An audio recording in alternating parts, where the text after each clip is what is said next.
ಎತ್ತಿದೇಳರು. ಈ ಗಾಜು ಚುಚ್ಕತ್ತದೆ ಅಂತ ಇದೆಲ್ಲ ಹೇಳಿದ ನಂತರ ಅಂಗಡಿಯವ್ರಿಗೆ ಹೇಳ್ಬೇಕು ನೀವು. ಹೇಳಿದೀವಿ ಸರ್, ಮೊದಲೇ ಸುಮಾರು ಸಲ ಹೇಳಿದೀವಿ. ಹೇಳಿದ್ರು ರೆಸ್ಪಾನ್ಸೇ ಕೊಡಲ್ಲ. ಹೌದಾ? ರೆಸ್ಪಾನ್ಸೇ ಇಲ್ಲ. ಈ ಇಷ್ಟೊಂದು ಕಸಗಳು ಬಿದ್ದೈತಲ್ಲ, ಹೆಂಗಿದೆ ಏರಿಯಾ?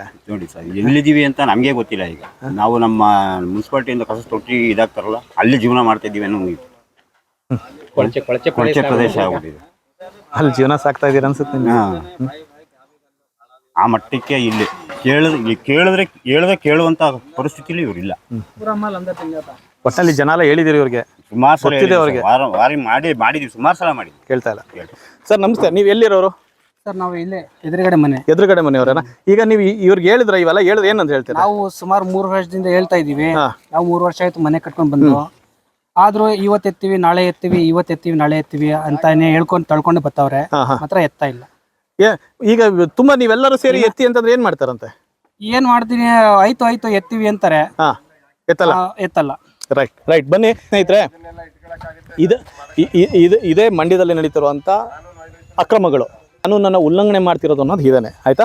ಸೊ ಈ ಒಂದು ಅಂಗಡಿಯ ವಿಚಾರ ಎಷ್ಟು ಮಟ್ಟದಲ್ಲಿ ಅಧಿಕಾರಿಗಳು ಕೆಲಸ ಮಾಡ್ತಾರಾ, ಕೆಲಸ ಮಾಡಲ್ವಾ? ಅಂದರೆ ಅಧಿಕಾರಿಗಳು ಸರ್ಕಾರದ ಪರ ಕೆಲಸ ನಡೀತಿದೆಯಾ, ಕೆಲಸ ನಡೀತಿಲ್ವಾ? ಅಧಿಕಾರಿಗಳು ಲಂಚ ಅನ್ನೋ ಒಂದು ಇದಕ್ಕೆ ಬಿದ್ದು ಲಂಚ ಇಸ್ಕೊಂಡು ಮಂಡ್ಯದಲ್ಲಿ ಲೈಸೆನ್ಸೇ ಕೊಡದೆ, ಲೈಸೆನ್ಸ್ ರಿನ್ಯೂವಲ್ ಮಾಡದೆ, ಎಲ್ಲರ ಹತ್ರನೂ ಕಮಿಷನ್ ಇಸ್ಕೊಂಡು ಕೆಲಸ ಮಾಡ್ತಿದ್ಯಾ ನಗರಸಭೆ? ಇಲ್ವಾ? ಇಲ್ಲಿಂದ ಶುರು ಆಗುತ್ತೆ ನೋಡಿ ಮಂಡ್ಯದ ಅಕ್ರಮ ಲೈಸೆನ್ಸ್ ವ್ಯವಹಾರಗಳು. ಮಂಡ್ಯದಲ್ಲಿ ಎಷ್ಟು ಜನರ ಹತ್ರ ಲೈಸೆನ್ಸ್ ಇದೆ ಇಲ್ಲ ಅಂತೇಳಿ ಈ ಒಂದು ಅಕ್ರಮದಿಂದ ಸ್ಟಾರ್ಟ್ ಆಗುತ್ತೆ. ಬನ್ನಿ, ಇಲ್ಲಿಂದ ಮಂಡ್ಯದ ಲೈಸೆನ್ಸ್ ಅಕ್ರಮ ಶುರು ಆಗುತ್ತೆ.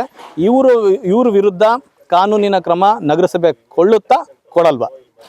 ಬನ್ನಿ ನೋಡ.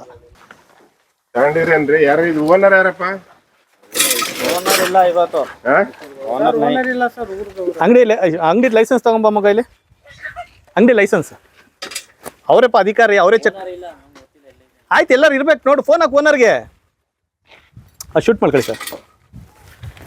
ಕೊಡಿ ಫೋನವ್ರಿಗೆ. ಓನರ್ ಲೈಸೆನ್ಸ್ ಎಲ್ಲಿ ಇಟ್ಟವ್ರು ಕೇಳೋ. ಫೋನ್ ಎತ್ತುತ್ತಿಲ್ವಾ? ಹೌದಾ? ಲೈಸೆನ್ಸ್ ತಗೊಂಡಿಲ್ವಾ? ತಗೊಂಡಿದ್ದಾರಾ? ಯಾವಾಗ? ನೀವೇನಾಗಬೇಕು? ಅವ್ರ ಮಗನಾ? ಎಷ್ಟಕ್ಕೆ ಲೈಸೆನ್ಸ್? ಇಷ್ಟು ಫುಲ್ ಏರಿಯಾನಾ? ಅಂಗಡಿಗೆ ಮಾತ್ರನಾ? ಈ ಏರಿಯಾಗೆ ತಗೊಂಡಿಲ್ವಾ? ತಗೊಳ್ಳೋದಲ್ವಾ? ಅಲ್ಲ, ಎಂಟರ್ಪ್ರೈಸಸ್ ಅಂತ ಇದೆಯಲ್ಲ ಇದ್ರದ್ದು, ಅದೇ ಗುಜರಿ ಎಲ್ಲ ಹಾಕೊಂಡವ್ರಲ್ಲಪ್ಪ ಇಲ್ಲಿ ಎತ್ತಿದಳ್ಳಿ ರೋಡಿಂಗ್ ಮಸಾನ್ ಪಕ್ಕದ ಮೇಲಕ್ಕೆ ಎಲ್ಲಿ ರೋಡ್ಗೆ ಸೈಟ್ಗೆ ಖಾಲಿ ಜಾಗಕ್ಕೆ ಎಲ್ಲ ಸರ್ಕಾರಿ ಜಾಗಕ್ಕೆ ಎಲ್ಲ ಹಾಕೊಂಡಿದಾರಲ್ಲ, ಅವ್ರದ್ದು ಲೈಸೆನ್ಸ್ ತಗೊಂಡಿದಾರ? ಅವರು ತಗೊಂಡಿಲ್ವಾ? ರೈಟ್ ಮಾಡಿ ಸರ್. ಹಂಗಾರೆ ಎಸ್, ಈಗ ತಗೊಂಡಿದ್ದಾರೆ, ಕೇಳ್ಕೊಂಬಿಡಿ ಸರ್, ಕನ್ಫರ್ಮ್ ಮಾಡ್ತೀನಿ. ಇಲ್ಲ ತಗೊಂಡಿಲ್ಲ, ಯಾವುದೇ ಕಾರಣಕ್ಕೂ ತಗೊಂಡಿಲ್ವಾ? ಎಸ್ ಸ್ನೇಹಿತರೆ, ಜಮ್ ಎಂಟರ್ಪ್ರೈಸಸ್ನವರು ಯಾವುದೇ ರೀತಿ ಲೈಸೆನ್ಸ್ ಇಲ್ಲದೆ ಖುದ್ದಾಗಿ ನಗರಸಭೆ ಜೊತೆ ನಾವು ಚರ್ಚೆ ಮಾಡಿದ್ದೀವಿ. ಯಾವುದೇ ರೀತಿ ಲೈಸೆನ್ಸ್ ತಗೊಂಡಿಲ್ಲ ಅಂತೇಳಿ ಅನಾಗೃತವಾಗಿ ಈ ಒಂದು ವ್ಯವಹಾರವನ್ನು ನಡೆಸ್ತಾ ಇದ್ದಾರೆ ಇಲ್ಲಿ. ದಯಮಾಡಿ ಈ ಕೂಡಲೇ, ಈಗ ಲೈಸೆನ್ಸ್ ಇಲ್ಲ ಅಂತೇಳಿ ಈ ಒಂದು ಕಾರ್ಯಕ್ರಮ ಇವಾಗ ನಾವು ಆಗ್ತಾ ಇದ್ದೀವಿ, ಈ ಕೂಡಲೇ ಗೊತ್ತಿರುವಂಥ ಜವಾಬ್ದಾರಿ ಅಧಿಕಾರಿಗಳು ಈ ಕೂಡಲೇ ಅದನ್ನ ಸೀಸ್ ಮಾಡಬೇಕು. ಅದ್ರ ಪರ ಕಾನೂನು ಕ್ರಮಗೊಳ್ಳಬೇಕು.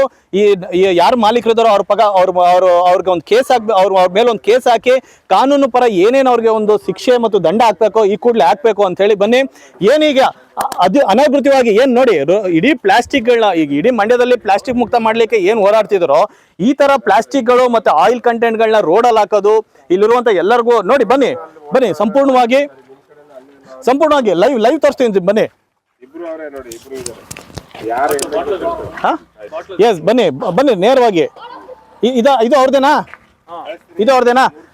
ಬನ್ನಿ ನೋಡಿ, ಇಲ್ಲಿ ಏನೇನು ಬಿದ್ದಿದೆಯೋ ಈ ರಾಶಿ ನೋಡಿ. ಜನ ಓಡಾಡ್ಲಿಕ್ಕೆ ದಾರಿನೇ ಬಿಡದೆ ಈ ಮಟ್ಟದಲ್ಲಿ ಇದನ್ನ ಹಾಕೊಂಡಿರುವಂಥದ್ದು. ದಯಮಾಡಿ ಇದ್ರ ಮಾಲೀಕರು ಇದೆಲ್ಲ ತಕ್ಷಣ ಈಗ ಬೆಳಗ್ಗೆ ನೋಡಿ ಎಲ್ಲ ನ್ಯೂಸ್ ಆಗ್ತಾ ಸುಮ್ಮನೆ ನೀವು ಮಾಡೋ ಕೆಲಸಕ್ಕೆ ನಾವೆಲ್ಲ ಜನ ಕೈಲಿ ಇದು ಮಾಡ್ತಾ ವೆಹಿಕಲ್ಸ್ ಅಂತ. ಪ್ರೊಪ್ರೈಟರ್ ಶಬೀರ್ ಅಹಮದ್ ಅಂತ ಹೇಳಿ, ಜಮ್ ಎಂಟರ್ಪ್ರೈಸಸ್. ಬನ್ನಿ, ಶೂಟ್ ಮಾಡ್ಕೊಳ್ಳಿ ಸರ್. ನೋಡಿ,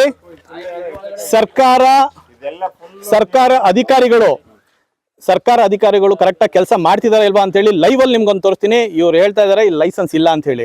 ಲೈಸೆನ್ಸ್ ಇಲ್ಲ ಅಂದ್ರೆ ಅವ್ರ ಮೇಲೆ ಒಂದು ಕೇಸ್ ಆಗಬೇಕು. ಏನು ಇಷ್ಟು ಅಕ್ರಮವಾಗಿ ಇಡೀ ರೋಡ್ನ ಅವ್ರು ಆಕ್ಯುಪೈ ಮಾಡ್ಕೊಂಡು ಇದು ಮಾಡಿದ್ರು, ಇದ್ರ ಬಗ್ಗೆ ಅವ್ರ ಮೇಲೆ ಒಂದು ಕಾನೂನು ಕ್ರಮಗೊಳ್ಬೇಕು. ಈ ಮಾಲೀಕರ ಮೇಲೆ ಒಂದು ಕೇಸ್ ಮಾಡಿ ಈ ಅಂಗಡಿನ ಸಂಪೂರ್ಣವಾಗಿ ಕ್ಲೋಸ್ ಮಾಡಬೇಕು. ಏನ್ ಹಂಗಾದ್ರೆ ಏನು ಯಾರು ಬಂದ್ರು ಎದ್ರಲ್ಲ ಅಂತಂದ್ರೆ ಏನಾಗಾರೆ ಏನು ಯಾವ ದೇಶದಲ್ಲಿ ಇದೀವಿ ನಾವು? ಹಂಗಾರೆ ಕಾನೂನು ಏನಕ್ಕೆ? ಹಂಗಾರೆ ಅಧಿಕಾರಿಗಳೇನಕ್ಕೆ?